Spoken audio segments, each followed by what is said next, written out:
ఒక సినిమా కోసం భారీ సెట్ వేశామంటే దానికి తగ్గట్లు న్యాయం జరగాల్సిందే అంటున్నారు దర్శకులు. ఏదో ఒకట్రెండు సీన్స్ కోసం సెట్లు వేయించడం కాదు, కథ డిమాండ్ చేసిందని ఖతర్నాక్ సెట్స్ వేయించి 50% షూట్ అక్కడే పూర్తి చేస్తున్నారు. నిర్మాతలకు కూడా అది కలిసొచ్చే విషయమే.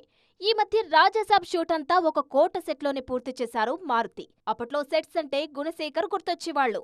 ఇప్పుడు అందరూ గుణశేఖర్లే అయిపోయారు. కొన్నేళ్లుగా సెట్స్ కు డిమాండ్ బాగా పెరిగిపోయింది.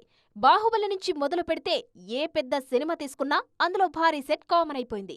ఆచార్యలో గుడి సెట్, రంగస్థలం ఊరు సెట్, దేవర సముద్రం సెట్, భరత్ అనే నేను అసెంబ్లీ, ఇలా చెప్తూ పోతే చాలా ఉన్నాయి. సెట్స్ పై ఉన్న సినిమాల్లోనూ భారీ సెట్ల నిర్మాణం జరుగుతుంది.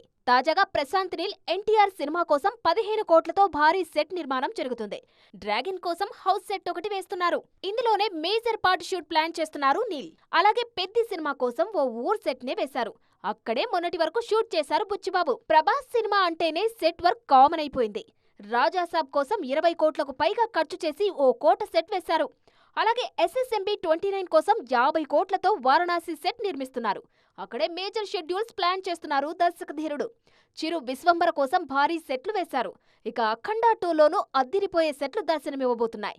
మొత్తానికి సెట్ లేనిదే సినిమా లేదిప్పుడు.